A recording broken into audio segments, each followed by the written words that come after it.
Bueno, muchachitas y muchachitos, vamos a comenzar. Hoy no pareciera que iba a llover, pero estoy viendo por lo menos por acá, por la ventana, estoy viendo como que se va cerrando. Y eso es lo que estaba hablando con Saravia ahorita, porque, la señorita de Adriana, perdón, porque cada vez que llueve, yo no sé qué es lo que pasa, que no sé si es aquí en mi zona o es general, pero el internet se pone horrible. Bueno, ya ustedes lo vieron también la semana pasada con el problema que tuvimos. Entonces, bueno, nosotros estamos precisamente por eso utilizando Meet en la tarde de hoy. Y por supuesto que la grabación que ya comencé a hacer, pues yo la descargo, la subo a YouTube y entonces las comparto con ustedes ahí en la plataforma, pensando sobre todo en los que no se puedan incorporar desde el inicio o si alguno de ustedes pues, quiere revisar algo en la grabación, pues que lo puedan hacer. Entonces, esta va a estar disponible en EVA, no en Teams, sino que yo en EVA le voy a compartir el enlace al video. Nosotros comenzamos, digamos, en esta nueva fase, ya trabajando, digamos, un poquito más, les libaré la... Eh, estamos empezando, digamos, ya a aproximarnos a una serie de elementos que son, digamos, más, vamos a decir, más profundos, más profesionales, digamos, más enfocados hacia allá los trabajos que ustedes, pues muy pronto van a comenzar a hacer. Y fundamentalmente ya no son los tradicionales, las, digamos, presentaciones en PowerPoint o en cualquiera de estos programas, sino que ya vamos a meternos con otro tipo de software, que es en este caso los software para la construcción de objetos virtuales de aprendizaje. Y adicionalmente a eso, pues vamos a estar utilizando cosas que ya vimos en el primer corte, como fueron en este caso lo que es diseño instruccional y algunas otras cosas que habíamos estado trabajando. Señorita María Weiner, señorita Leslie Varela, bienvenida. Solamente nos falta Eliana. Entonces, bueno, en esta parte les decía, vamos a comenzar a trabajar ya con lo que las primeras definiciones que vamos a ver hoy de objetos virtuales de aprendizaje.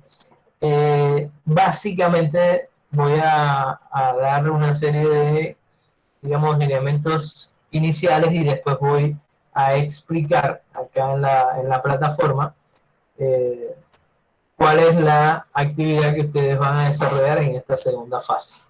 Entonces, bueno, aquí tenemos primero un material de objetos de aprendizaje que está en la pestaña correspondiente a la semana anterior. Recuérdense que eh, tuvimos algunos inconvenientes y por lo tanto hoy vamos a unir, digamos, los dos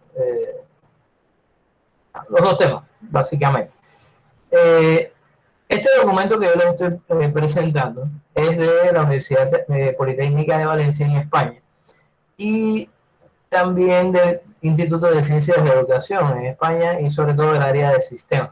Se llama, o sea, este es un libro, se llama Plan de Acciones para la Convergencia Europea, PASE, y específicamente tiene que ver con lo que son los objetos de aprendizaje como recurso para la docencia universitaria, criterios para su elaboración.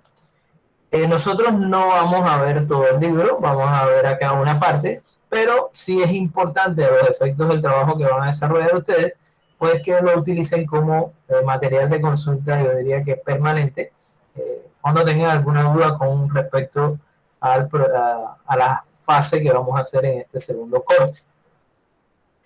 Básicamente lo que pretende este plan europeo es, bueno, definir, digamos, a su forma, a lo europeo, por así decirlo, porque hay varias formas de definir un objeto de aprendizaje, incluso de organismos como la IEEE, hasta el propio ISO se ha metido con las definiciones de objetos de aprendizaje, es decir, hay una serie de definiciones y clasificaciones variadas.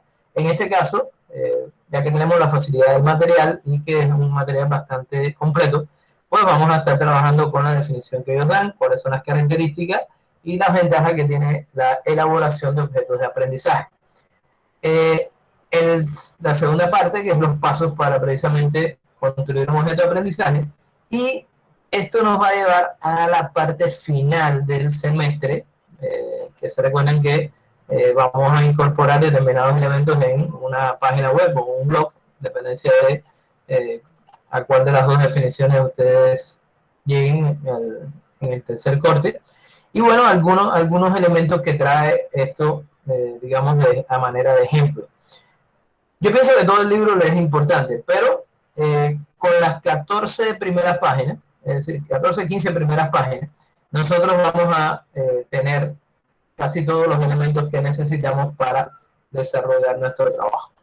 Digamos, a manera de introducción, se habla en este caso de cómo se trata de integrar algo que ya estamos viendo y que además del objetivo de la asignatura, pues las TIC en el proceso de enseñanza, en este caso muy particular de la enseñanza superior es el tema que ellos van a tocar.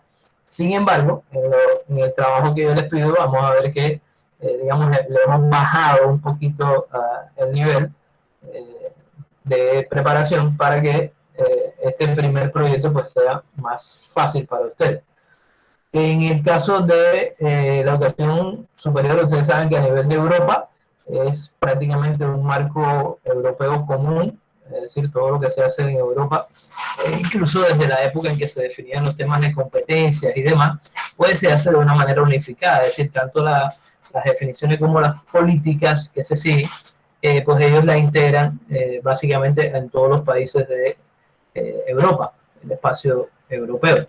En este momento, aquí en este documento, en este libro, ellos plantean la implantación de una plataforma docente, que ellos le llaman Polyformat, que permite la puesta en marcha de nuevos entornos de colaboración y aprendizaje en la educación superior.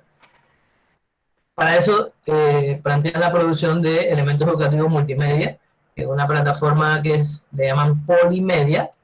Fíjense que no hay un sistema que permite hacer material para distribuirlo por parte de los docentes, ya sea por televisión, por internet, es decir, de cualquier forma de las que normalmente se transfiere información. Y algo muy importante, y que es la segunda parte de lo que vamos a ver hoy, es que precisamente la puesta en marcha de un repositorio de objetos de aprendizaje integrados dentro de esta plataforma. Estos objetos de aprendizaje son objetos interactivos y precisamente el hecho de estar en diferentes formatos pues facilita el tema de la comunicación. Por aquí avanzamos un poquito más. Como ya hemos hablado, yo creo más de una vez, todas estas actividades que se hacen mediadas por las TIC llevan lo que es el diseño pedagógico. ¿Bien? Es decir, cuando estamos hablando o veamos ahorita la definición de un objeto de aprendizaje, pues vamos a ver que tiene una de las cosas fundamentales es una intención puramente educativa, es decir, hay una intencionalidad en los contenidos y eso es uno de los elementos básicos en el diseño del objeto de aprendizaje. Para eso se requiere, digamos, que es los docentes y, bueno, por supuesto también en el caso de los estudiantes, pues desarrollen, y a ustedes me estoy dirigiendo ahora como docentes, no como estudiantes, pues desarrollen una serie de actividades de gestión de la información, poder clasificarla, organizarla, habilidades informáticas básicas que la mayoría de ustedes la tienen, y la habilidad para trabajar tanto en equipo como de manera autónoma. ¿Bien? Vamos entonces a la definición, es decir, cómo definen ellos a nivel del marco europeo, cómo definen lo que es un objeto de aprendizaje. ¿Bien? Un objeto de aprendizaje, en este caso, yo tengo por ahí unas definiciones de otras fuentes, si las encuentro durante la clase, pues las comparto con ustedes, pero digamos que un objeto de aprendizaje como elemento básico en este caso, a lo que nos está llevando es a, ¿cómo decirlo de una manera? Bueno, vamos a dejar así porque no quiero adelantarme al tema, al otro tema que vamos a estar analizando. Decía, un objeto de aprendizaje, según esta clasificación y esta definición que hace el PASE, eh, abreviatura OA, ¿sí? O en el caso del inglés, Reusable Learning Objects, cuando están utilizados, digamos, en inglés lo vamos a ver así, RLO. Fue un término que introdujo el señor Wayne Hodgkin en 1982, es decir, 1992, perdón, cuando apenas los temas de multimedia pues comenzaban a ponerse, digamos, como de moda. Eh, Como se plantea ahí en este punto, realmente no hay una definición, digamos, eh, con, con muchas formalidades que se han tratado de hacer. Los diferentes autores pues tratan siempre de definirlo de una manera diferente. Incluso el caso de la IEEE es un caso especial de una organización, digamos, que tiene que ver con ingenieros eléctricos y electrónicos en Estados Unidos y tiene su propia definición de lo que es un objeto de aprendizaje.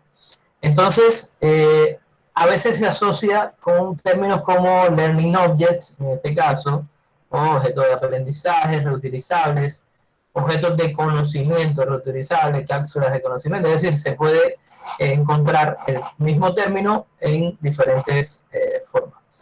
Este señor Wiley, en el 2001, propone una definición, digamos, que es más parecida a lo que finalmente se acepta internacionalmente, que dice cualquier recurso digital que pueda ser utilizado como soporte para el aprendizaje. Entonces, fíjense que aquí se está hablando de un término que es objeto de aprendizaje y sin embargo, en esta definición de 2001 habla de recursos digitales. Es decir, y esto es una diferencia, digamos, interesante, porque esto que acá se menciona es más, digamos, válido para objetos virtuales de aprendizaje, es decir, lo que son los OVA, que, digamos, la definición corriente de lo que es un objeto de aprendizaje. Eh, digamos que un objeto de aprendizaje, ellos lo definen como la unidad mínima de aprendizaje en formato digital, que puede ser reusada y secuenciada. ¿Ven? Ese es el concepto de la Universidad Politécnica de Valencia.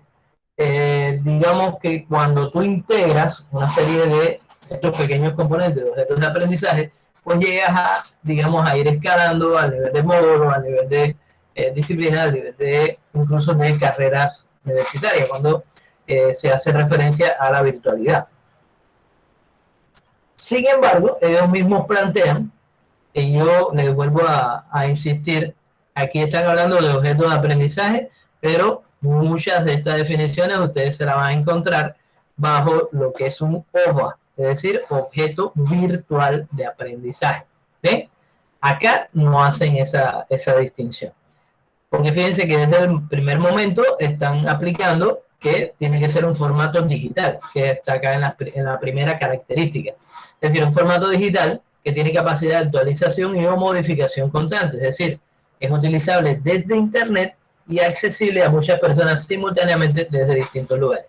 Digamos que esto es una de las reglas, uno de los requisitos que tiene en los objetos de aprendizaje o los OVA, en nuestro caso, que tiene que ser un formato que dé la posibilidad a que no lo utilice una sola persona, sino que simultáneamente pueda ser utilizado por muchas personas. Una característica que es básica y ustedes las conocen, por ejemplo, cuando estamos hablando en EVA, que nosotros, el hecho de tener EVA, perdón,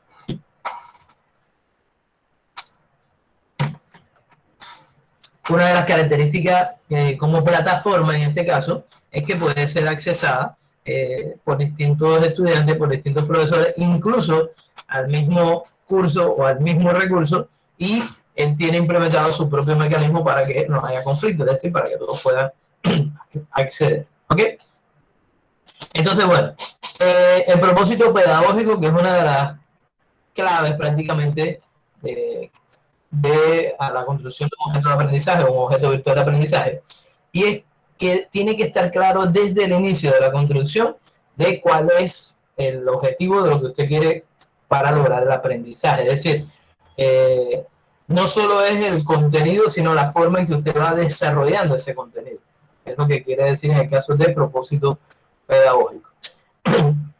Por regla general, esto en muchos casos no es 100%, pero por regla general el contenido debe ser interactivo.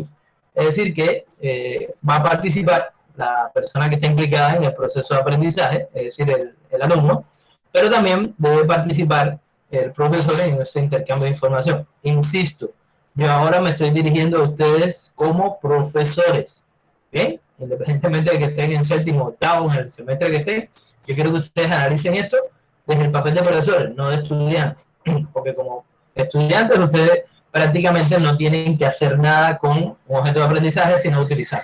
¿Sabes?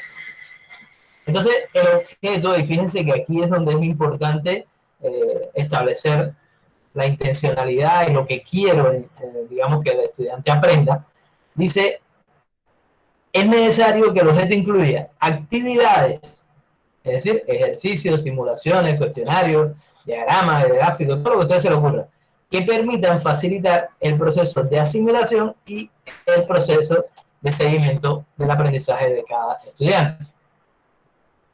Un objeto de aprendizaje debe ser indivisible e independiente, es decir, que por sí solo debe tener un sentido. No puede componerse, por lo tanto, en partes más pequeñas. ¿Bien? Y tiene una serie de identificativos o atributos que son los llamados metadatos. ¿Esos metadatos en qué consisten? Básicamente, son elementos que se agregan, que se adicionan durante la construcción del objeto virtual de aprendizaje y que permite clasificarlo. Incluso almacenarlo en lo que vamos a ver que son los repositorios de objetos virtuales de aprendizaje.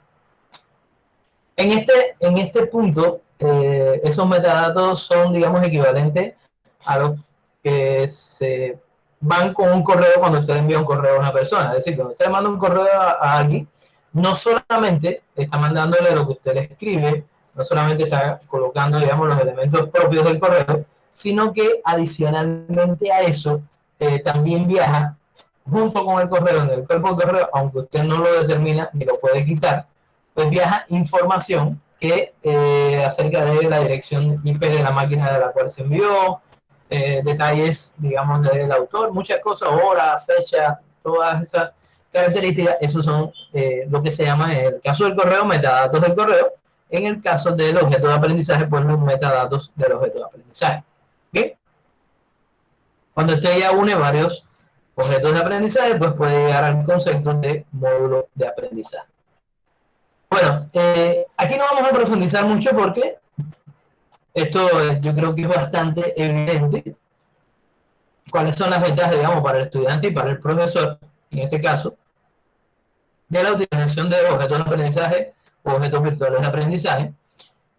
Digamos que en el caso nuestro, en el caso de ustedes, de profesores, es un camino de aprendizaje alternativo. Es decir, ahora que estamos en esta pandemia y que todos estamos, la mayoría, trabajando desde la casa, pues se ha puesto de manifiesto que realmente la misma estrategia que utilizábamos a nivel de salones de clase no funciona acá. Entonces, si lo que hacía yo en la clase no funciona, yo tengo que buscar la forma de cambiar eso por algo que mantenga la atención del estudiante y al mismo tiempo permita que aprenda.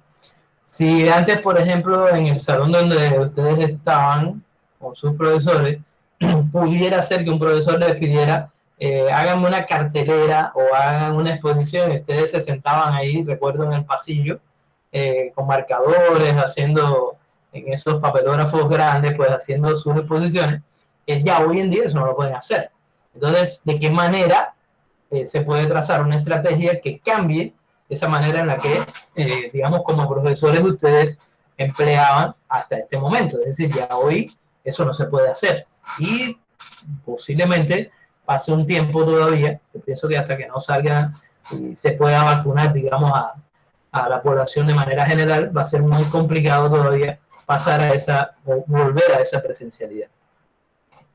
Entre paréntesis, quiero comentarles algo, o preguntarles primero algo.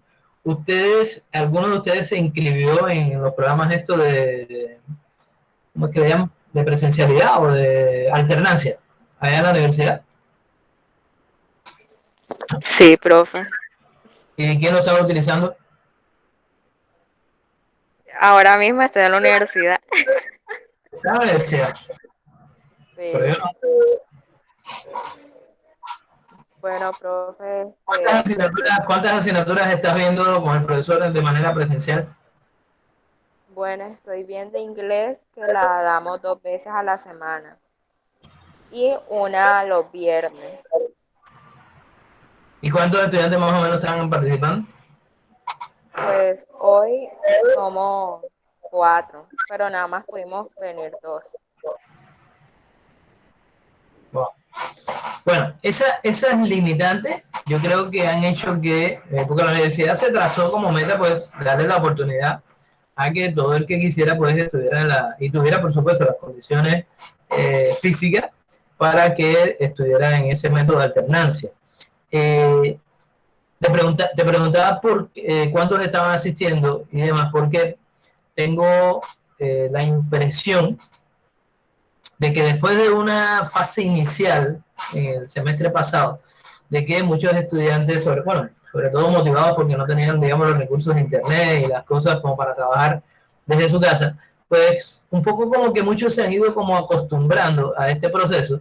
Y en el caso de la ingeniería, que lo veo diariamente, lo comparto en los grupos con los profesores que tengo ingeniería, el tema de la alternancia está en cero.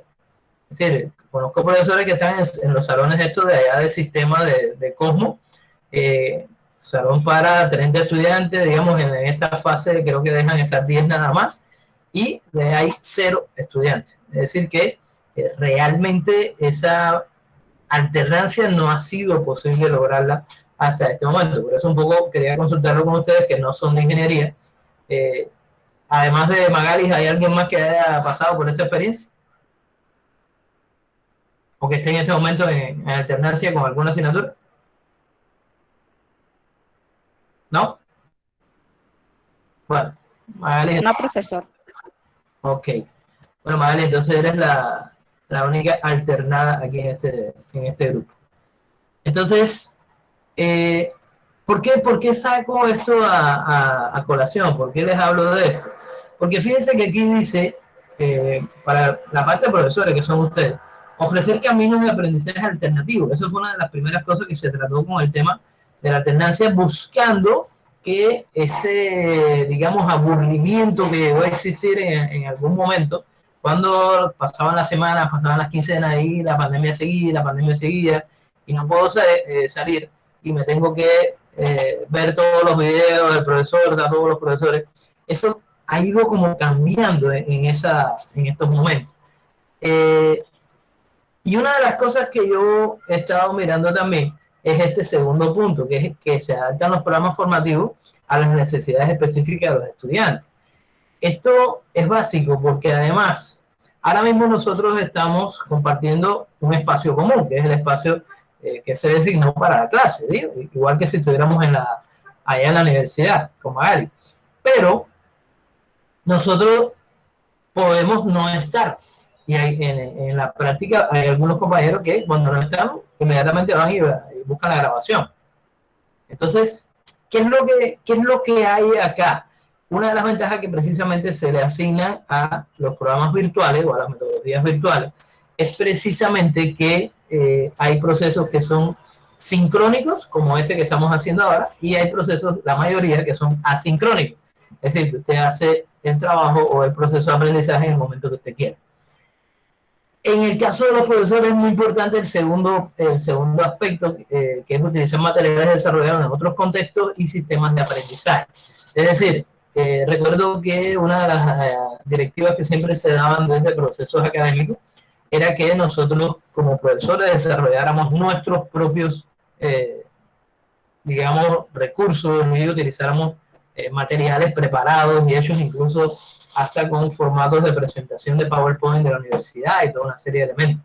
Hoy en día eso ha dejado, digamos, de ser un requisito y más bien es más importante poder utilizar lo que ya otros han construido, porque a nosotros nos toca llenar estos espacios y no es fácil hacerlo todo por uno mismo. Es muy sencillo cuando estás en lo presencial, pero es muy complejo cuando lo tienes que hacer virtual.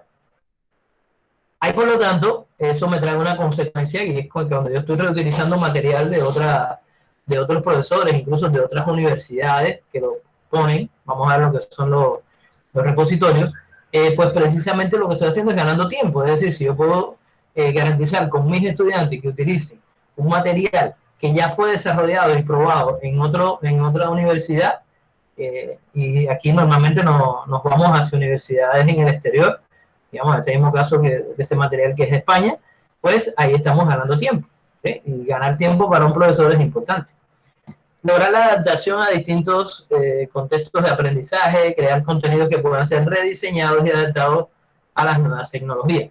Es decir, aquí nosotros nos estamos tropezando a una realidad que por obligación cambió cuando empezó el tema de la pandemia, pero que fíjense que este material que yo les estoy mostrando es de 2016, si no me falla la mente, ya venía esto siendo, digamos, formalizado de alguna manera.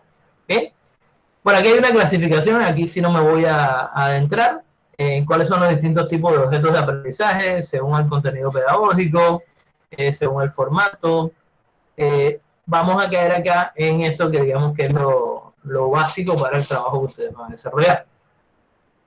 El desarrollo de los objetos de aprendizaje se basa en una estrategia orientada al aprendizaje del estudiante y para ello su diseño debe tener una estructura interna que incluya diferentes elementos. Ojo con esto. Introducción, teoría, actividad de aprendizaje y evaluación. Estos 4 elementos no pueden dejar de estar en un objeto de aprendizaje o en un objeto virtual de aprendizaje. Sigo haciendo la misma referencia para que no me diga, profe, pero usted habla de objeto de aprendizaje y aquí dice OVA, que es un objeto virtual de aprendizaje. En este momento, en este material le llamamos objeto de aprendizaje, pero estamos en presencia de lo que comúnmente se denomina un OVA. ¿Ok? Entonces, ¿cuáles son, digamos, esos pasos que se deben seguir? Primero, los objetivos, determinar qué tipo de aprendizaje, cuál es el objetivo de lo que yo quiero enseñar. Puede ser, digamos, un tema conceptual, yo quiero que se aprenda tal cosa conceptualmente. Puede ser un tema procedimental, es decir, cómo se hace tal cosa, o sencillamente un problema actitudinal, digamos, de comportamiento de la persona, comportamiento en sociedad y demás. Y por supuesto que para cada uno de ellos hay una serie de, digamos, cosas que lo caracterizan. Entonces, aquí están, para los conceptuales, cuáles son las cosas que se debe tener en cuenta para los procedimentales y para los actitudinales. El segundo punto está muy relacionado con eso, y es el tema de los contenidos. Es decir, si yo quiero que un estudiante de primer semestre aprenda a contar de 10 en 10 en inglés, entonces yo tengo que lanzarme un objetivo, pero a partir de ahí yo tengo que ver cómo enseño, qué contenido le doy a ese muchacho para que aprenda a contar de 10 en 10. ¿Ok? Después viene el formato, es decir, qué tipo de elementos, no sé, yo voy a utilizar, generalmente multimedia por supuesto, para lograr que esos contenidos se presenten de una manera asequible, pero también de una manera agradable. ¿Ok? Entonces, ahí viene precisamente la selección del formato. Y una de las cosas que se han puesto de moda es los famosos podcasts, ¿cierto? ¿Quién me habla de qué cosa es un podcast? Allá en la Facultad de Educación se mencionan bastante. ¿Qué cosa es un podcast?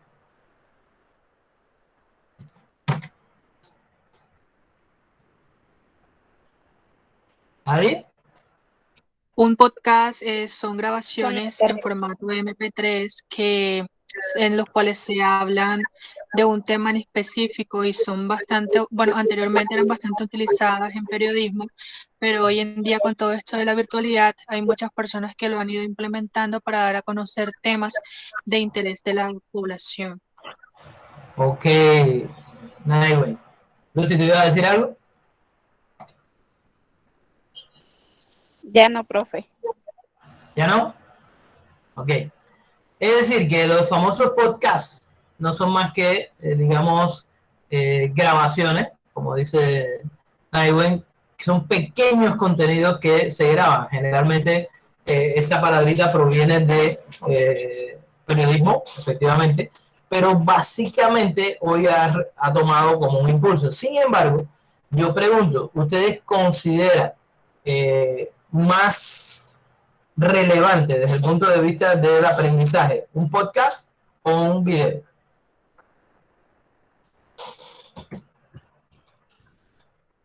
Yo pienso que todo depende también pero digamos que por mi parte yo pienso que un podcast, o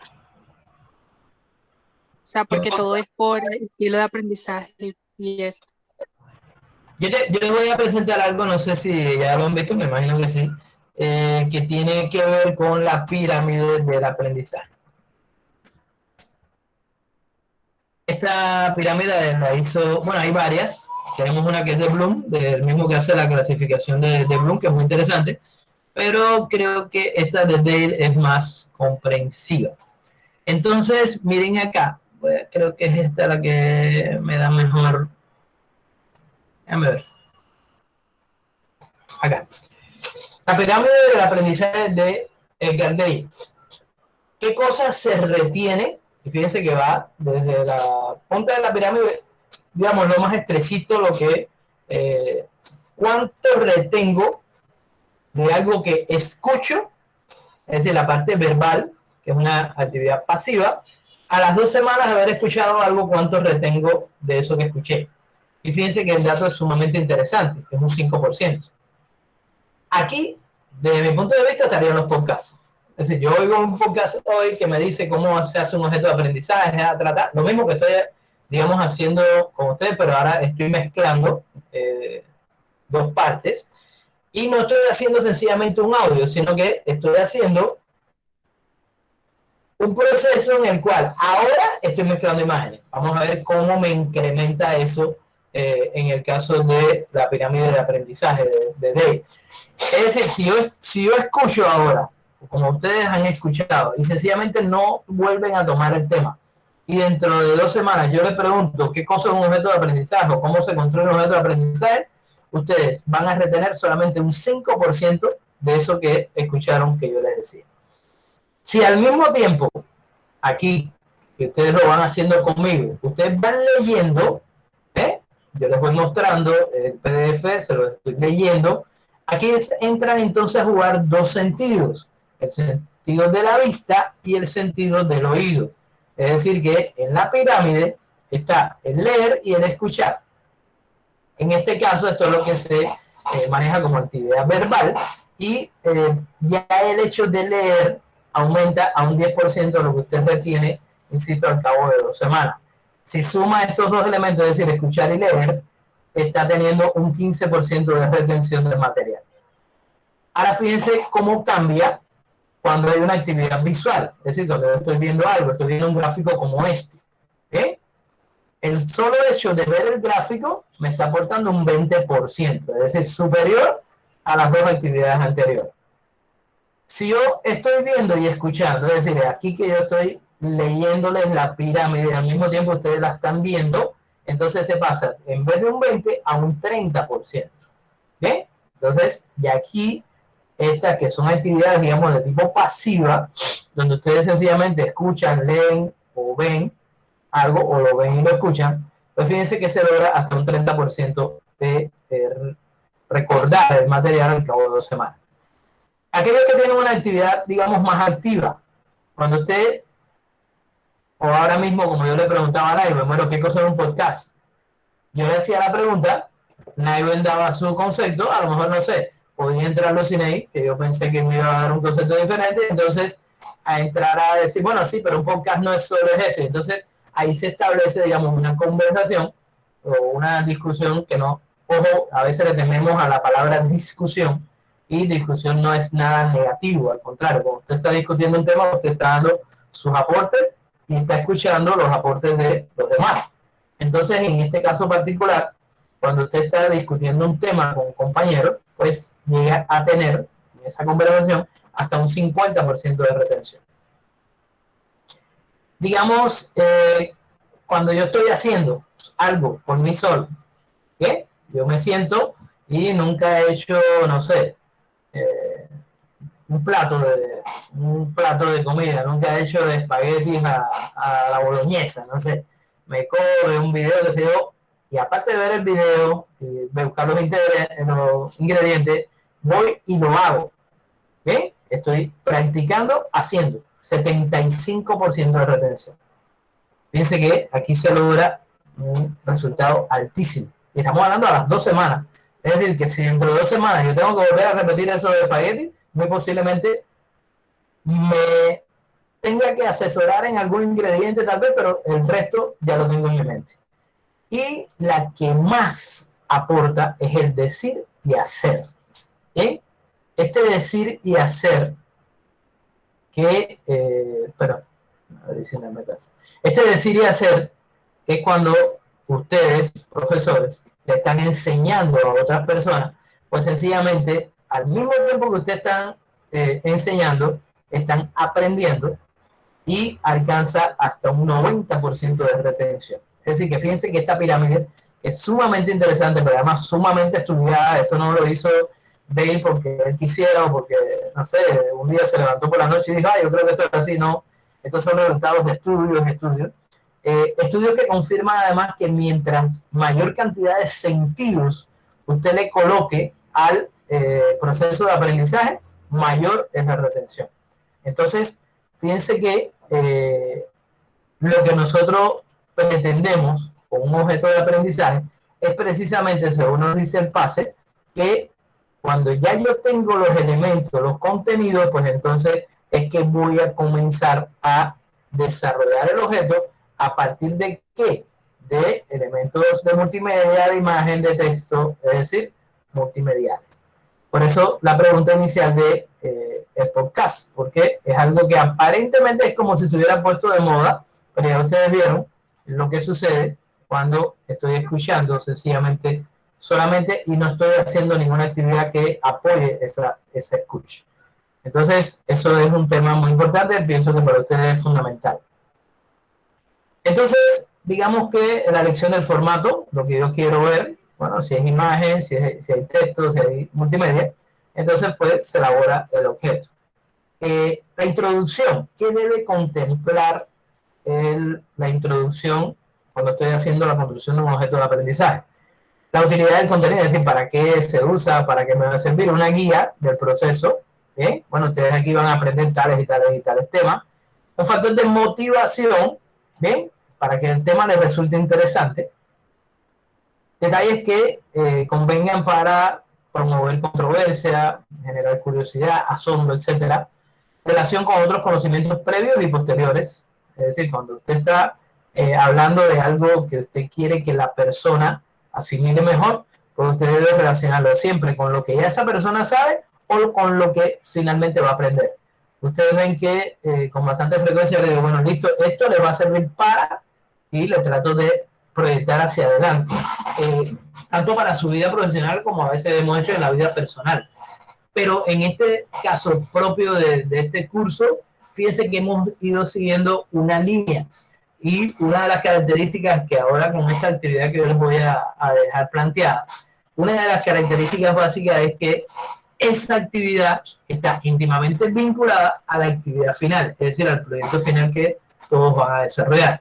Entonces, estamos haciendo uso de conocimientos previos y conocimientos futuros, o el hacer a futuro. Bueno, ayudas externas, estructura del contenido. Aquí después viene según el tipo de contenido, qué es lo que usted tiene que hacer, descripción del contenido de una forma clara, ir introduciendo progresivamente la nueva terminología. Si es procedimental, tener claro cuáles son los pasos, es decir, la secuencia de pasos para llegar a hacer lo que quiero mostrar. Si es actitudinal, bueno, el análisis de que involucra ese tema actitudinal, si son conocimientos, si son temas afectivos, etc. El cierre, las ideas principales, un mapa de conceptos, la ficha de metadatos, que ya hemos hablado, que son aquellos elementos que no forman parte del objeto de aprendizaje, pero que sí son importantes desde el punto de vista de su clasificación y colocación en un repositorio. Y el último paso, que es la evaluación, que generalmente a veces, y eso pasa mucho, me ha pasado ya en varias oportunidades, no solo acá en pregrado con ustedes y compañeros que han pasado por estos módulos, sino también incluso a nivel de posgrado. O sea, yo he dictado estos materiales, incluso parte de esto que estoy viendo ahora con ustedes, algunos de ellos son incluso de la maestría de educación del autónomo. Y una de las características es que cuando usted decía, bueno, hagan un objeto de aprendizaje, todo el mundo lo que se centraba es, bueno, yo tengo hot potato y el hot potato puedo hacer un crucigrama, punto. Y para ellos el objeto de aprendizaje era el crucigrama. ¿Y qué pasaba con esto? Que lo único que estaban teniendo en cuenta era precisamente el último paso del proceso de aprendizaje. ¿Ok? Bueno, ya este es el resto que digo que se lo recomiendo, pero ustedes pueden verlo, digamos, por sí mismos. Este es precisamente este material que ustedes tienen acá, que se llama objetos de aprendizaje. Preguntas sobre este punto. ¿Quién tiene alguna duda de lo que hemos mostrado hasta ahora? Cristian, ¿estás claro?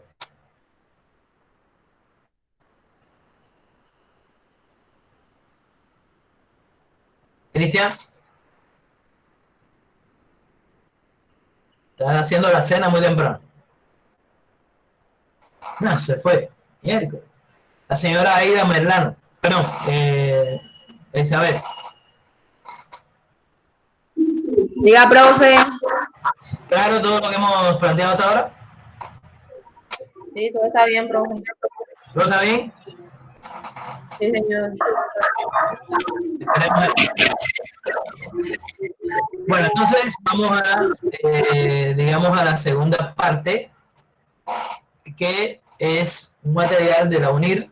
Ustedes saben que esta es la Universidad de La Rioja, y es precisamente donde empezamos a enlazar cosas que veíamos en el primer corte, como era el tema de diseño instruccional, pero ahora aplicado a un objeto de aprendizaje, o fíjense que aquí ya lo colocamos en la forma, digamos, más empleada acá en América, que es objeto virtual de aprendizaje. Entonces, vamos a abrir ese material. Entonces, básicamente, este es un material dado por la Universidad de La Rioja en un curso que, bueno, tuve la oportunidad de participar recientemente. Les coloqué precisamente el temario, perdón, el archivo PDF para que ustedes puedan darse cuenta de la relación que existe entre cada uno de estos temas que hemos venido hablando y el documento del pase que acabamos de ver. Entonces, esto forma parte, digamos, de un proceso de innovación educativa que están llevando, digamos, la mayoría de las universidades a nivel mundial, donde participan no solo en el caso de, sobre todo la educación básica y media, los docentes y los estudiantes, sino en muchas partes los padres de estudiantes y, por supuesto, investigadores. ¿Sí? El concepto, digamos, es algo que se nombra mucho, que es la educación post, y fíjense que está con signo de interrogación, post-COVID-19. ¿Bien? Aquí entran cosas para los que trabajan, no sé, me imagino que Diana, todos los que estén trabajando, Wayne, estén trabajando tal vez con niños, estén trabajando con colegios o algún tipo de institución, pues precisamente cuáles son los cambios que ha traído este tema de la pandemia. Y fíjense que el post está entre signos de interrogación, porque todavía no podemos afirmar si ya estamos en post pandemia o no. Es más, de una estamos claros de que no, de que todavía esto no ha terminado.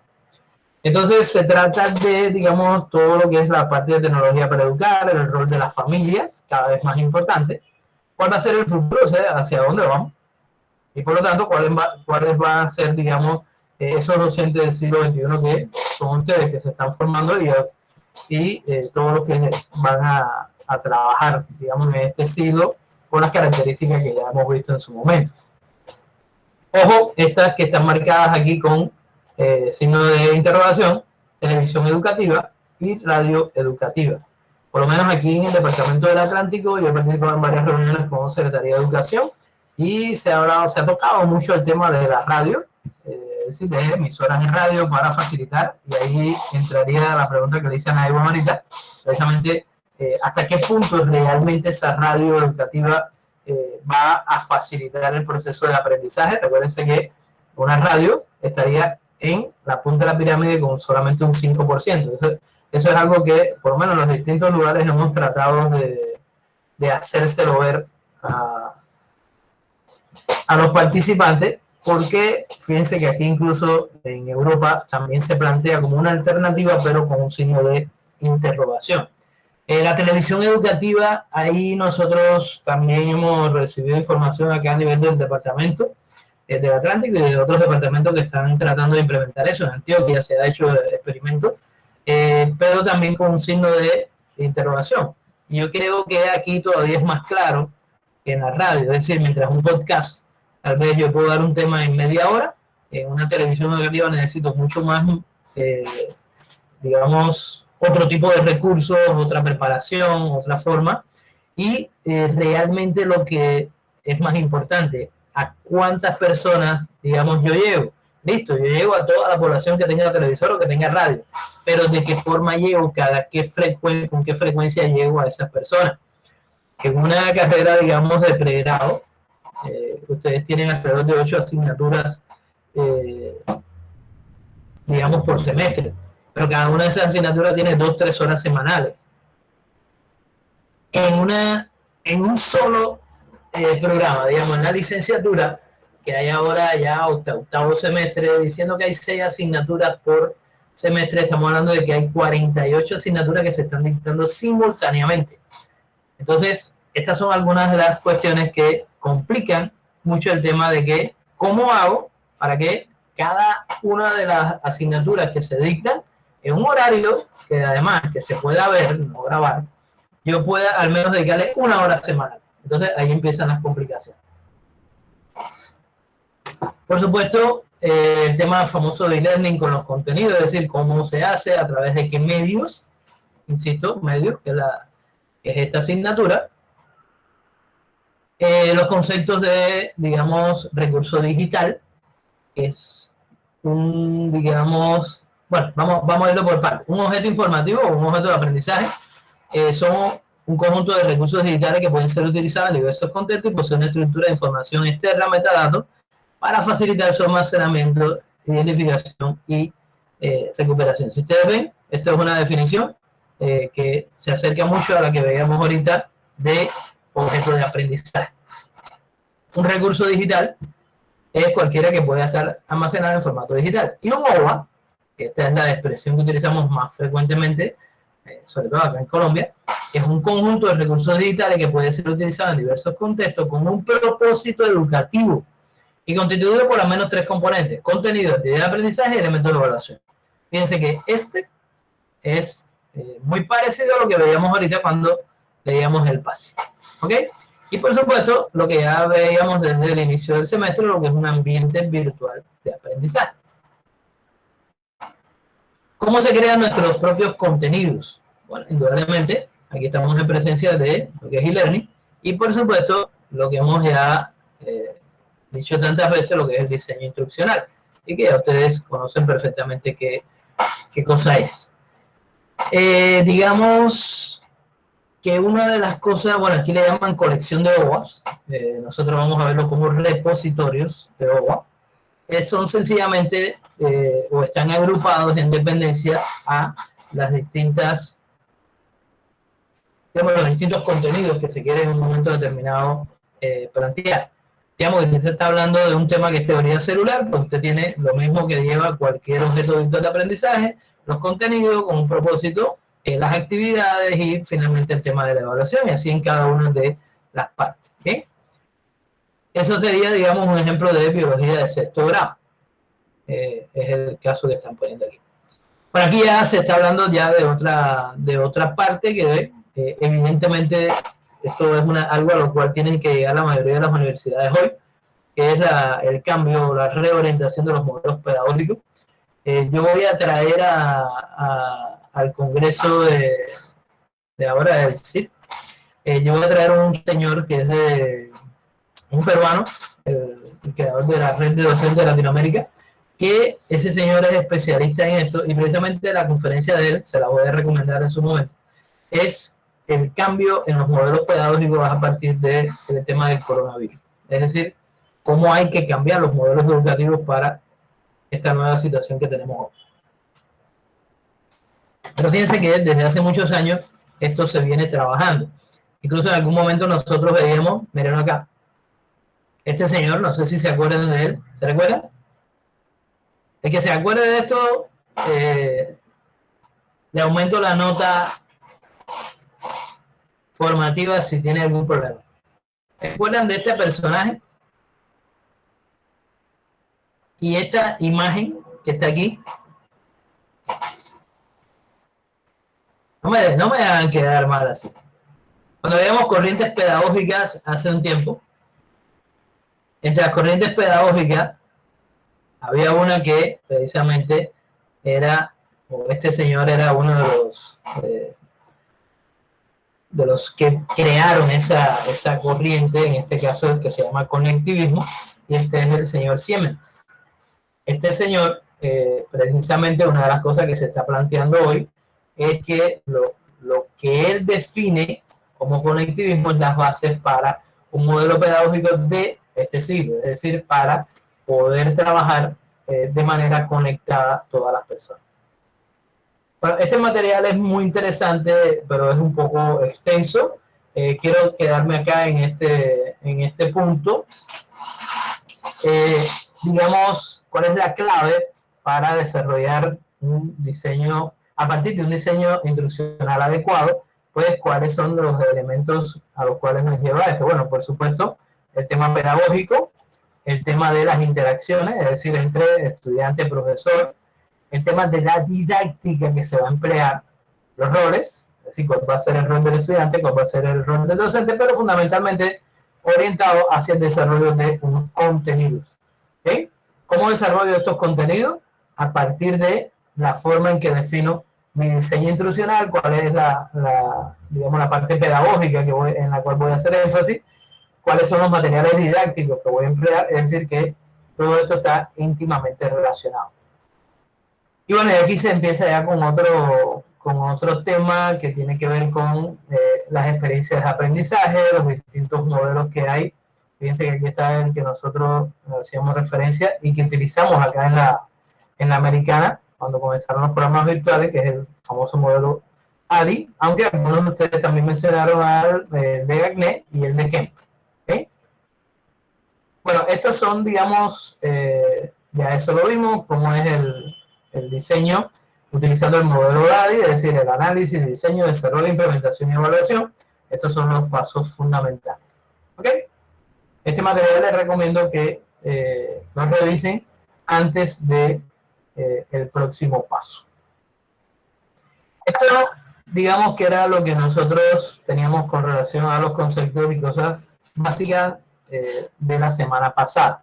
En la semana actual, básicamente, el interés es mostrarles una serie, aquí hubo, por supuesto, aquí hice unos movimientos para no atrasarnos. Primero, el concepto de lo que son repositorios de OVA, poder identificar algunos de los repositorios de OVA que existen, y sobre todo este elemento que es la tarea, que ahorita la voy a plantear. Pero vamos a ver primero el tema de repositorios de OVA. ¿Ok? Primero, cuando yo le hablo de repositorios de OVA, voy a cerrar esto. ¿Qué cosa es un repositorio? La palabra repositorio, ¿a qué hace referencia?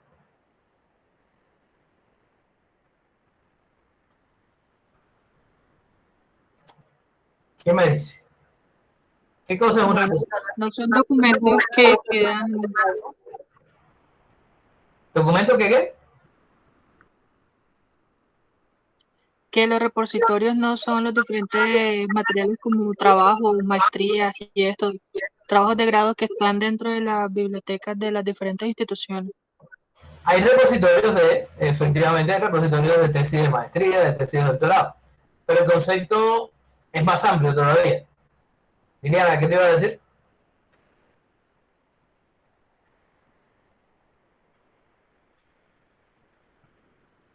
Liliana. Liliana. O sea, yo lo que quería decir era como si fuera como una biblioteca o un depósito, como un lugar donde se depositan, valga la redundancia, Así es. digitales.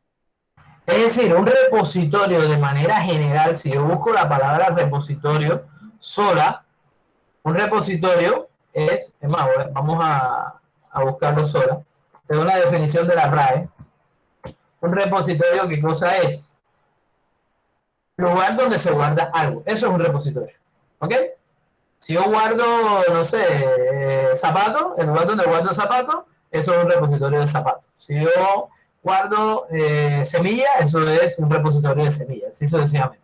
Ahora, cuando estamos hablando de repositorio de OVA, precisamente lo que estamos viendo es cuáles son esos lugares, esos sitios o esas páginas donde nosotros podemos acceder a una gran cantidad de objetos de aprendizaje. Digamos, este que se plantea aquí abajo es uno de los objetos de los repositorios más importantes. En el caso de SlideShare, ustedes lo conocen. SlideShare en este caso tiene básicamente casi todos en formatos de presentación. Ya esto está unido, esto fue comprado ya en algún momento, ya no es solo SlideShare, está unido con LinkedIn, si no me equivoco. Entonces, aquí en este material de repositorios de OVA, pues sencillamente lo que se plantea, bueno, primero cuáles son los elementos de un OVA, los componentes, todo lo que hemos visto hasta ahora, y aquí se hace, pues digamos, una presentación de algunos de los principales repositorios que hay a nivel mundial. Yo voy a buscar uno, déjenme un momentico que creo que lo tengo. Bueno, vamos a mirar este es interesante, este de la Universidad de Antioquia.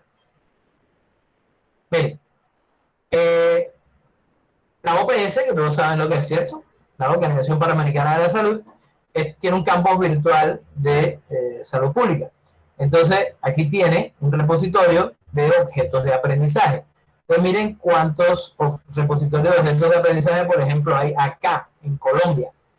Universidad de Antioquia, Universidad de Córdoba, Universidad 1, Universidad 2 de AFIP, Ministerio de Educación Nacional, ojo, ahí esto para todos, especialmente para, insisto, para los que están trabajando en este momento ya como profesores de la básica, o de la media, o lo que sea. EduTeca, Universidad Javeriana, Universidad Valle, fíjense cuántas universidades tienen repositorios de objetos de aprendizaje nacionales. Si nos vamos a otros países del área, Educar Chile, buenísimo, SlideShare, que ya lo veíamos, EducaContic, Universidad de Murcia, la Biblioteca Dixon de México, el Repositorio Latinoamericano de Objetos de Aprendizaje, y bueno, esta alianza para la construcción de culturas de paz. ¿Sí? Esto es digamos, uno de los lugares donde me hablan de repositorios. No quiere decir que estos sean todos los que hay en el mundo. Quiero entrar en la Universidad de Antioquia precisamente para que ustedes vean cómo se organiza un repositorio. ¿Ve? Fíjense que esta página es muy interesante porque aquí en la parte superior me dice qué es un objeto de aprendizaje. Después me dice qué cosa es un banco de objetos y para qué sirve un objeto de aprendizaje. Entonces, si ustedes ven, la forma de buscar aquí es muy intuitiva, es muy fácil. Aquí está agrupado por áreas del conocimiento. Digamos, si yo quiero hablar de ciencias de la educación, creo que no hay muchos. Hay uno en ciencias sociales, hay dos en educación básica y sobre todo en formación para educación es donde más hay. Miren acá, qué interesante porque esto les puede servir para el proyecto final. Diseño de página web online con sentido educativo. El recurso como tal está aquí, está en un formato comprimido, es decir, usted lo descarga, lo utiliza. Metadatos, mírenlo aquí, del objeto de aprendizaje, ¿quiénes son los autores? Fanny López, Corredor, Sonia, ¿de dónde son? De la Universidad Libre. ¿Para qué sirve el objeto? La actividad de este objeto permitirá al docente conocer servicios o recursos de Internet, creando espacios de apoyo para los procesos de enseñanza y aprendizaje. El costo no tiene, es libre. Y las distintas valoraciones que pudieran haber sido hechas. Entonces, observen que estos son los metadatos, lo que yo les planteaba hace un rato. Es decir, cada objeto de aprendizaje tiene un metadato. ¿Con qué objetivo? De poderlo clasificar. Entonces, si usted quiere acceder a ese contenido, como es libre, lo único que tiene que hacer es descargar este material que aparece acá. El otro, descubre las diferentes maneras de aprendizaje. Este es lo que se conoce y lo que se evalúa como estilos de aprendizaje. Este es de la Universidad de Córdoba, aquí están los autores, para ser utilizado en las diversas licenciaturas que se vienen desarrollando en la Universidad de Córdoba, es libre, y bueno, hasta ahora tiene 5.000, casi 100 lecturas, pero digamos, esto sí es una costumbre acá en Colombia que no acostumbramos a votar por, digamos, si nos gusta algo, pues sencillamente no le damos la oportunidad de decir es bueno, es malo, sí, porque sencillamente lo utilizamos y no hacemos nada más. Ese es el primer, digamos, repositorio, que es de acá, de los nacionales. Quiero llevarlo hasta acá, este que dice Ministerio de Educación Nacional, porque muchos de ustedes van a trabajar también en entidades públicas o al menos pueden utilizar también este tipo de elementos. ¿Quién me puede decir cuáles serían los elementos o cuál sería ese repositorio del Ministerio de Educación Nacional que, por supuesto, es libre para cualquier persona y que tenemos a nuestra disposición en la página del Ministerio? Colombia Aprende. Colombia Aprende, exactamente. Aquí pusieron una dirección. Vamos. Ahora lo consideramos como aprender digital. Sí, todas esas cosas van cambiando en la medida que son como las modas, ¿no? Van cambiando la terminología. En algún momento la moda eran las competencias y ahora no es las competencias, son resultados de aprendizaje. Hay muchas cosas que son como modas y que después se convierten en tendencia. Pero para mí, este es uno de los mejores a nivel Colombia. Es bastante completo. No quiere decir que sea, digamos, incluso el mejor internacional ni nada por el estilo, pero la ventaja que tiene es que, digamos, en cualquier institución educativa a nivel nacional, pues usted puede aplicarlo o utilizarlo, digamos, de una manera libre. ¿Qué es lo que tiene? ¿De qué manera está estructurado este repositorio? Bueno, usted se puede registrar, por supuesto, debe registrarse para poder ingresar y tener acceso a todo. Aquí estamos en la página de inicio, digamos, ellos siempre destacan algunos contenidos. Hay una parte que se llama experiencia TIC, que es esta que está por aquí. Aquí hay unos que ellos llaman edusitios, son sitios educativos. Digamos, si tú tienes que ver eres docente de básica y media, pues aquí tienes un espacio. Si eres estudiante de básica y media, pues aquí está tu espacio y así sucesivamente. Igual para educación superior, para, digamos, las pruebas superas de esta que están haciendo. Perdón, las pruebas saber. El aprender digital, lo que tú estabas diciendo ahora, Liliana, que no es más que precisamente la utilización de todos los materiales educativos que tiene. Digamos que vamos a mirar aquí en edusitios. Hace rato que no me meto acá en esta página, yo veo que ha cambiado. Digamos que aquí hay toda una serie de contenidos clasificados. Digamos, aquí están mostrándolo todo, pero usted puede buscar por primera infancia, por educación básica, educación superior o sitios especiales. Y miren que hay una cantidad de materiales a su disposición realmente importante. Digamos, si yo voy a educación básica, pues ya aquí me le aplica un filtro, entonces desarrollar capacidades en el uso inteligente de las tecnologías de información. Aquí se puede ir a este sitio, es decir, aquí tiene una serie de sitios que están vinculados con la página de Colombia Aprende.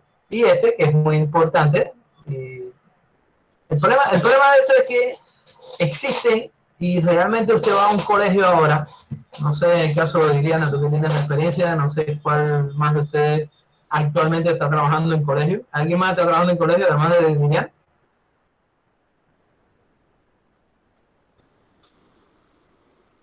¿Nadie más? Yo, profe. Leslie. Ajá, a mí me parecía que te había oído algo. Leslie, ¿cuál es el conocimiento que hay en tu colegio, tú que ya vas viendo esto? ¿Y cuál es el conocimiento no? ¿Y cuál es la utilización de estos materiales de Colombia Aprende, de sitios como el que yo les estoy mostrando ahora?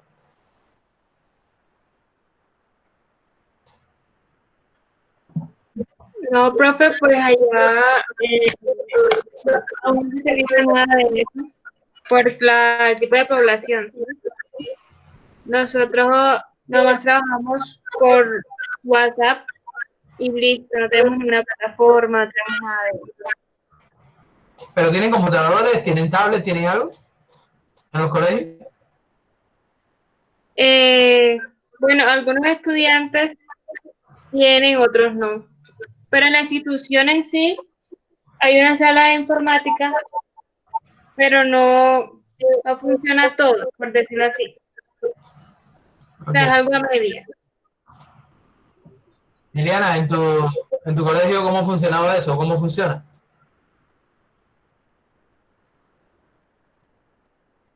Bueno, el colegio donde yo estoy es un estrato medio alto, digamos así. Cuenta con esos recursos, por lo general, cada salón de clase tiene su videobin, tiene su televisor, cada docente tiene acceso a un portátil para poder interactuar en sus clases. Y allá se maneja una secuencia de aprendizaje donde en cualquiera de los clases puedes hacer uso de los recursos tecnológicos para poder implementar y lograr un mejor aprendizaje, digámoslo de esta forma. Entonces, sí es utilizar, más que todo,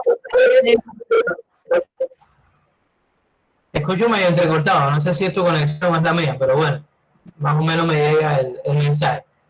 Bueno, este es el primer sitio que yo quería mostrarles de estos repositorios. Ahora voy a variar la pregunta en este caso,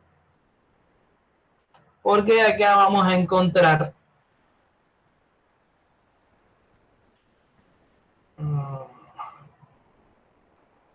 déjenme buscar.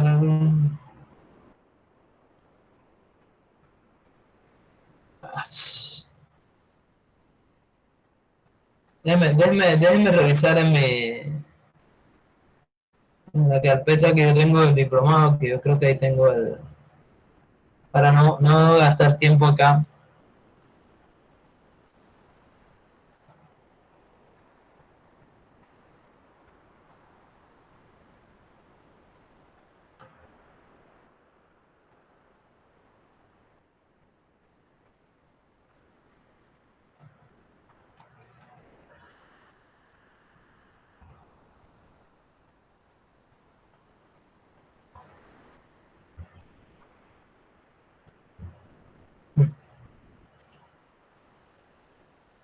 Bueno, creo que voy a tener que buscarlo mejor directo.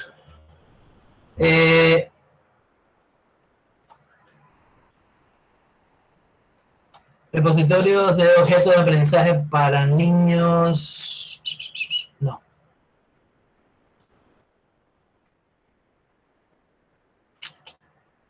Se me ha perdido esa página, no sé por qué no está saliendo.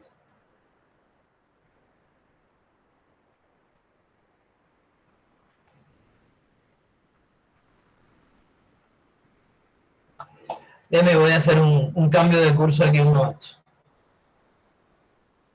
Permítame un segundito. Me parece que es más rápido.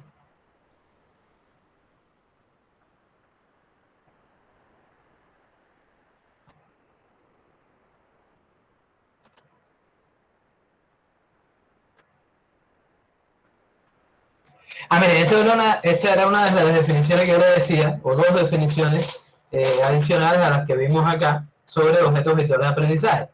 Entonces, fíjense que aquí dice un objeto digital de aprendizaje que se fundamenta en el uso de recursos tecnológicos, se estructura de manera significativa para un conocimiento, desarrollar competencias, un propósito educativo. Y miren la definición de la IEEE, que es el Instituto de Ingenieros Eléctricos y Electrónicos de Estados Unidos. Un objeto de aprendizaje virtual es cualquier entidad digital que pueda ser usada, reusada o referenciada para el aprendizaje soportado en tecnología. Entonces, fíjense que hay muchas definiciones en este caso. Aquí está. OAS y repositorios de OAS de la Universidad de Santander. Este material que yo voy a aprovechar y después lo voy a subir para ustedes es de la Universidad de Santander, acá en Colombia, de 2017, es muy reciente. Me da igual la definición de qué cosas son los objetos virtuales de aprendizaje, el valor pedagógico que tiene, y me lleva a una serie de repositorios. Este en particular, dirigido a niños, me va dando la definición. Educapeque, por ejemplo, María, creo que está trabajando con niños pequeños. Educapeque da juegos educativos online de matemática, lengua, inglés, geografía, conocimiento del medio. ¿Ok? Entonces, aquí está el enlace. Entonces, tú puedes abrir el enlace y en este caso te abre la página de Educapeques. Entonces, miren que dice blog educativo, aquí le llama blog, no página, pero prácticamente a mí me da más la impresión de una página que de un blog. Y si es un blog, está hecho casi como una página. Entonces dice, creado para facilitar las tareas de aprendizaje y enseñanza de profesores, jóvenes y niños. Entonces aquí tienen juegos educativos, está hecho por especialistas en educación infantil y primaria, expertos en psicopedagogía, y entonces te van presentando algunos, digamos, de los más destacados, pero los más recientes. Entonces, este formato de Educapeques para el proyecto final, que nosotros ya hablamos una vez de él, es interesante para que ustedes traten de replicarla o al menos vayan trabajando en cómo lograr algo como esto. ¿Ok? Entonces, por ejemplo, vamos a utilizar pensamiento lógico, 8 herramientas para gamificar. Vamos a ver, vamos a buscar algunos para segundo grado. En este caso, me va a ir a aquellos objetos de aprendizaje que están diseñados para segundo grado. Entonces aquí dice modelo de valor posicional, suma de varios dígitos, estrategia para sumas y restas. Y entonces, como ustedes lo ven, aquí hay una gran cantidad de información. Por supuesto, para hacer uso de todo esto, hay que tener usuario y contraseña. Yo las creé en algún momento, pero ya no las tengo, para no... Entonces, pero fíjense que aquí hay formatos para todo. Entonces, esta es la página Educapeques. Ay, no me digas. Esta es la página Educapeques. Ah, pero no estaba aquí, estaba acá. Este es el primer repositorio. El otro, juegos geográficos. Miren este que interesante. Siempre me ha gustado ingresar acá cuando estoy mostrando los repositorios, porque los puedo poner a ustedes a interactuar. Y esta es una de las cosas, digamos, más interesantes. Digamos, estos son juegos. Aquí cada uno de los juegos sencillamente se trabaja de manera interactiva. Aquí está usted puede buscar si lo conoce. Por ejemplo, vamos a hacer entre todos este de capitales del mundo. Como yo no los voy a ver a ustedes, como yo no los voy a ver a ustedes, aquí están las puntuaciones, incluso va llevando las puntuaciones de quién fue el que tuvo mayor puntuación, el día, etcétera, etcétera, cuando las personas que están registradas. Es decir, como yo no los puedo ver a ustedes, cuando comencemos el juego, déjenme colocarlos acá, ustedes me van a ir diciendo las respuestas. ¿Bien? Es decir, hay una serie de preguntas. La primera son unas preguntas como de calentamiento. Y en esas preguntas de calentamiento, pues sencillamente ustedes lo que van a hacer es darme la respuesta en el menor tiempo posible. ¿Ok? Entonces, si lo quieren, tengan a la mano para que activen su micrófono o sencillamente los tienen activados y me van a ayudar a desarrollar este juego. ¿Les parece? ¿Se le miden? ¿Quién es el mejor en geografía aquí? ¿Magali? No, profe, yo nada más iba a decir que está bien. ¿Quién se considera un experto aquí en geografía? Capitales del mundo. Es decir, que me puede decir, bueno, yo me conozco casi la mitad de las capitales de países en el mundo. No, profe, no que las conozca todo, pero sí me sé, o sea, sí. Entonces, tomamos a Samir y si Samir se bloquea, alguien lo ayuda acá. ¿Ok? Ojo que vamos contratiempo, Samir. Aquí dice juega, pero dice que primero vas a calentar. Tienes que responder 30 preguntas en 180 segundos. ¿Okay? Hijo. Ajá, así mismo. Entonces, voy a empezar. ¿Ok? Vamos. ¿Cuál es la capital de España? Madrid. Listo. ¿Cuál es la capital de Corea del Sur? Seúl. Seúl. Suecia. Vilna. ¿Vilna? No. No. Las Islas Salomón. Y Wellington. Wellington. Oye, ayúdenlo que lo están dejando solo. Capital de Dinamarca. Oslo. ¡No! Es Copenhague. Capital de Barbados. Bridgetown. Big Town. Freetown. Islandia. Rey, aquí, Emiratos Árabes Unidos. Aduadi, Burkina Faso. Ouagadougou, República Centroafricana. Bangui, ¿Aquí? Ruanda. ni idea. Ugandismo, No, eso es Kigali. Bangui, Italia. Roma, Suazilandia. esa que tiene usted. Sao Tomé y Príncipe. San Tomé, Estás adivinando. la de Panamá,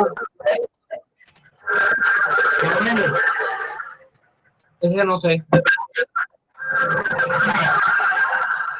Nigeria. Ese es Addis. Abuya. Este no. Antigua y Barbuda. ¿Cuál? San John's, Peruana. no sé. Peruana. Micronesia. Santo Domingo, Bulgaria. ¿Vamos? no sé. Indonesia. Minsk, Hamilton. ¿Cuál? Hamilton, Honduras. Rápido. Tegucigalpa, Francia. Rápido. París. No sé. Llegó a 9.500 puntos. Llegaste La mitad de los países ni siquiera sabía que existían. Bueno, mire, ¿qué característica tuvo este juego? ¿Qué característica tuvo este juego? Primera característica, lo más importante, que motiva. Es decir, un juego motivante, un juego contrarreloj, un juego en el cual tú estás tratando de lograr tu mejor puntuación. Eso es fundamental en un objeto de aprendizaje, pero la característica que estamos viendo aquí es que en este caso lo que estamos haciendo es una evaluación de aprendizaje. ¿Por qué? Porque se supone que para llegar aquí ya tú tuviste que pasar por la otra parte del objeto de aprendizaje, que es precisamente la parte donde te enseñan las capitales del mundo. ¿Por qué? Yo no te puedo evaluar algo que yo no, al mismo tiempo no te lo haya enseñado. O al menos que te haya dicho, bueno, mira, lee de este material y sobre este material te vamos a hacer una pregunta y en ese material están todas las capitales. ¿Se entiende la idea? Es decir, muchas personas confunden, sobre todo cuando empiezan a buscar las herramientas para construir objetos virtuales de aprendizaje, se confunden en el objetivo del objeto. Por eso les mostraba el pase y por eso les mostraba el resto de los materiales. ¿Qué quiere decir? Que yo un objeto de aprendizaje tengo que trazar un objetivo, recuérdense, tengo que decir, aquí quiero que los muchachos aprendan a sumar números de una cifra, listo, se lo tengo que enseñar. ¿De qué manera? De una manera didáctica, puede ser haciendo un muñequito en el tablero, puede ser lo que yo quiera, pero tengo que enseñarle el contenido de una manera didáctica, de una manera pedagógica. Adicionalmente a eso, entonces, voy a mostrar, ojalá que algún video, alguna cosa, hecha por mí, ojo, hecha por mí, en este caso, donde ayude a que esos niños o a lo que sea entiendan el tema. Y por último, hago esto que fue lo que hicimos ahora. Es decir, hago una actividad de tipo evaluativo, que puede ser como esta, un juego, sencillamente me van dando puntos, o puede ser, digamos, un crucigrama, o puede ser, ojo, la actividad evaluativa depende de el tipo de persona que está recibiendo la evaluación. Esto es otra confusión muy frecuente en los objetos de aprendizaje. Es decir, cuando yo tengo un objeto de aprendizaje para niños, yo no le puedo poner un crucigrama a un niño, ¿ok? Entonces, eso tiene que quedar bien claro qué tipo de actividad yo le puedo poner, si es un niño, si es un adolescente, si es un adulto. Un niño pequeño nunca me va a hacer un crucigrama. Un niño pequeño muy difícilmente puede hacer muchas de las actividades. Me toca pensar muy bien cómo lo voy a evaluar. ¿Ok? ¿Está claro? Sí, señor. Gracias, Aida. Bueno, vamos entonces a regresarnos a nuestro curso. Después yo les voy a subir estos materiales. Nos regresamos a nuestro curso en este caso. Y en la semana de hoy, precisamente, aparece esta tarea.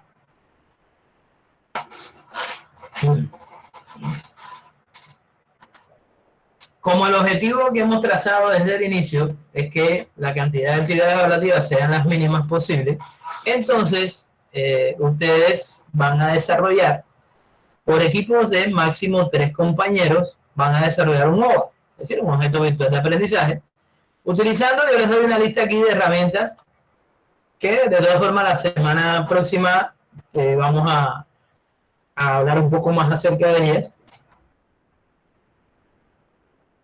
Fíjense que lo único que estoy dándoles son unas referencias, ¿bien? EducaPlay, HomeForEdus, u otra que ustedes escojan, seleccionen o hayan aprendido. ¿Qué es lo que van a enseñar con esos objetos de aprendizaje? Fíjense que aquí está el objetivo. Debe ser dirigido a la enseñanza de los colores en inglés para niños de 6 y 7 años. ¿Ok? Y les recuerdo algo que te decía ahora, esos objetos de aprendizaje no es solamente evaluar conocimiento, sino mostrar el tema y evaluarlo, según ya se ha explicado. Recuerden aplicar los principios de diseño instruccional que hemos visto en clase. Tienen 2 semanas para desarrollarlo.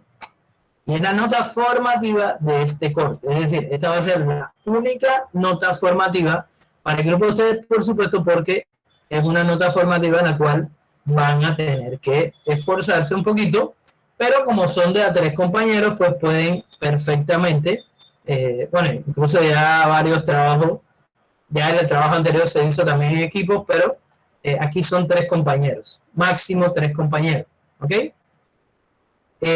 Traten de evitar hacer trabajos individuales. Traten de evitar hacer trabajos individuales porque les va a costar un poquito. Ustedes son 10 compañeros, en este caso. Si lo desarrollan entre 3, bueno, vamos a dar la posibilidad de que un grupo, únicamente un grupo, sea de 4 compañeros. Entonces, como ya ustedes hicieron un trabajo anterior que trabajaron por equipo, miren a ver si mantienen o si crean una estructura nueva. Eso lo deciden ustedes internamente y no me meten eso. Hay 2 semanas, pero ojo que no pase lo que pasó el corte anterior. Es decir, no dejen todo y que la semana que viene, cuando yo le diga cómo van y le diga muéstrenme lo que han adelantado, diga no, pero el problema es que no, en mi casa no había luz y no pude hacer nada. Las 2 semanas pasan corriendo. Si usted no trabaja, digamos, en este fin de semana, cuando vengamos el miércoles que viene, usted va a estar en 0. Y esa no es la idea. La idea es que realmente tengan, se repartan la actividad, la construcción de ese objeto y precisamente tengan suficiente tiempo para que les quede bien. ¿Ok? ¿Cómo se va a hacer la evaluación de esto? Sencillamente, aquí ustedes van a subir un documento donde va a estar el enlace a el objeto virtual de aprendizaje, es decir, un documento donde van a aparecer los nombres de los compañeros que forman el grupo. ¿Ok, Lucinei? Los nombres de los compañeros del grupo y el enlace, la URL al objeto, o si es un objeto que lo hayan hecho de otra forma, bueno, lo que yo necesite para poder validar ese objeto de aprendizaje. Estamos trabajando en 14 días, es decir, estamos hablando el día 14 de octubre, tiene que estar eso listo. ¿Está bien? 14 de octubre. Ojo, que nosotros ya estamos en la segunda semana de este corte, 14 de octubre es 2 semanas más, y ya no estaría muy lejos del parcial, es decir que, en resumo, dentro de 2-3 semanas ya estaríamos en segundo parcial. Entonces, no quiero que se les cruce, por eso 2 semanas a partir del día de hoy, para que lo puedan desarrollar con calma y no se cruce con los parciales. Preguntas, dudas acerca de la tarea. Única evaluación formativa. Por lo tanto, tienen que darle la importancia que tiene. ¿Ok? Preguntas. Leslie, ¿con quién vas a trabajar aparte de María Weiner? Con Samir. ¿Con quién? Con Samir. Ok. ¿Quién es tu grupo, Elizabeth?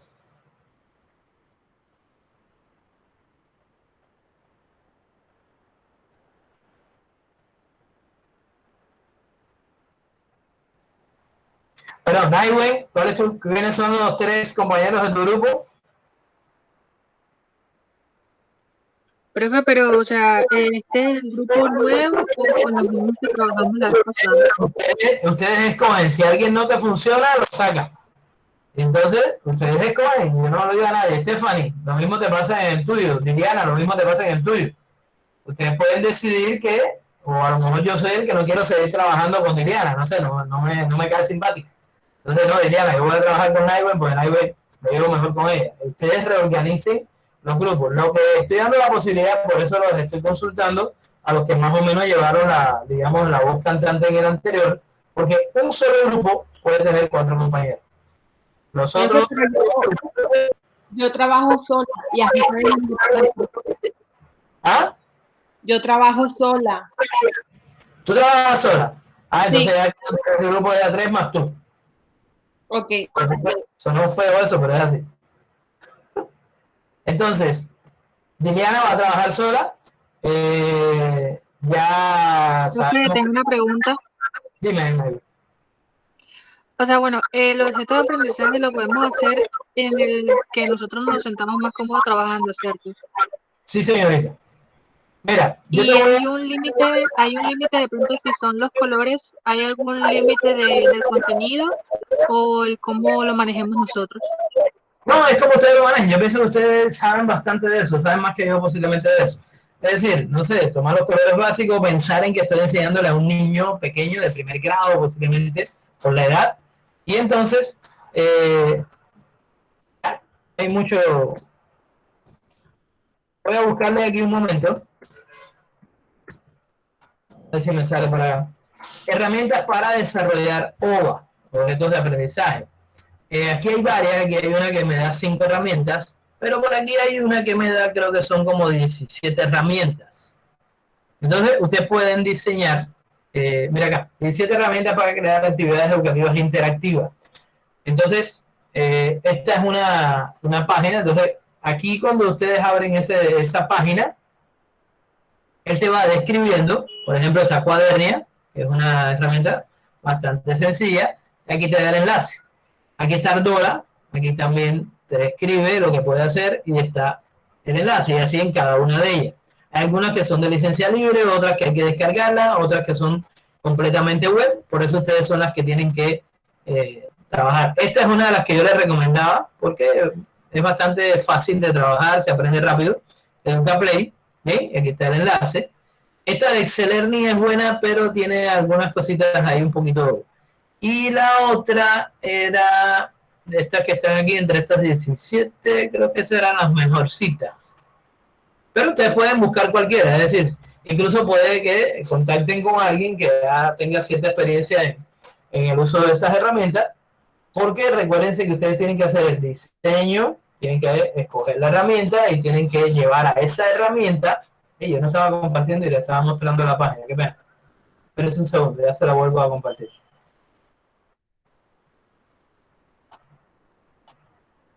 Aquí, yo hice una búsqueda, en este caso, busqué cuáles son herramientas para desarrollar OVA.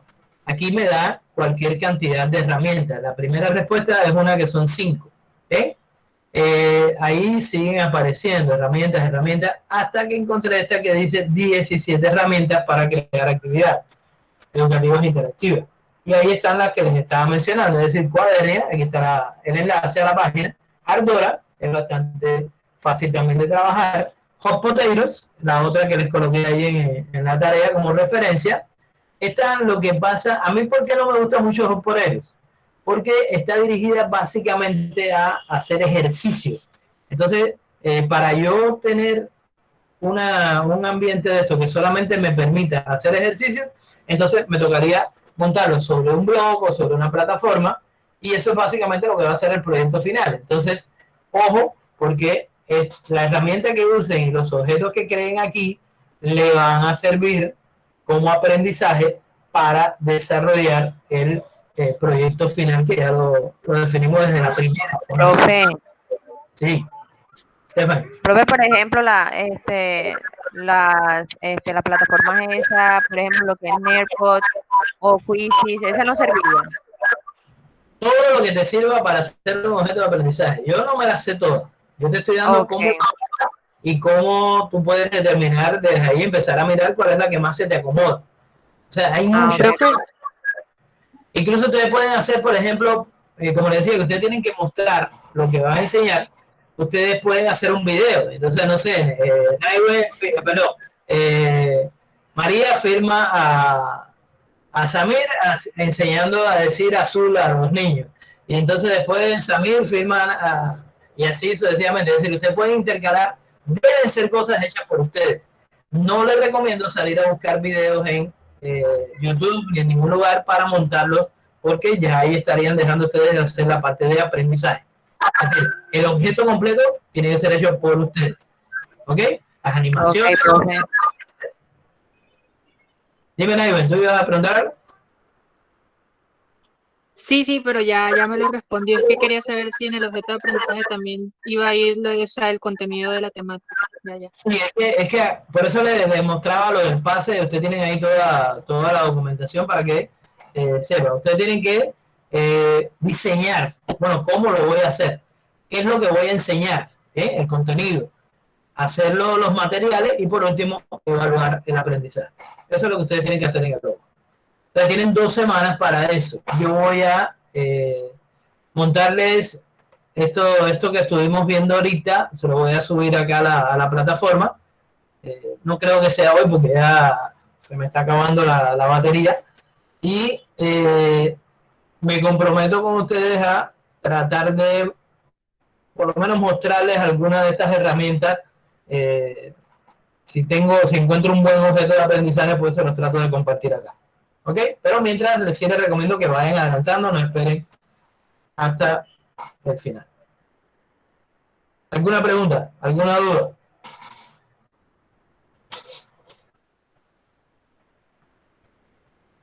Entonces el otro grupo es de Naiwen con Lucinei. ¿Y quién es el tercer integrante acá? María. María Calderón. ¿Quién es el tercero, Naiwen? ¿Ustedes?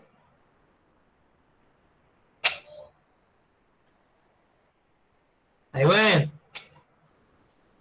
Aquí estoy, profe, no sé. Bueno, determínenlo por favor para que la semana que viene una de las primeras cosas que voy a hacer va a ser revisar precisamente el avance para que no pase como en el corte anterior. Ustedes me van a mostrar lo que ya tengan hecho para yo poder estar tranquilo de que están bien y que van, digamos, a punto en el cronograma. ¿Ok? Entonces, bueno, chicas y chicos, si no hay ninguna pregunta, si no tienen nada que consultar, entonces, hasta aquí la videoconferencia de hoy.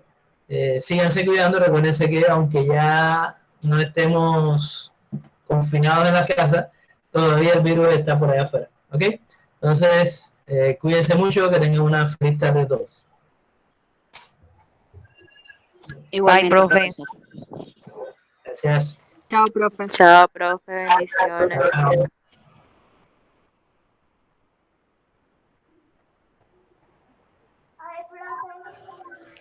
Bye, profe. Bye.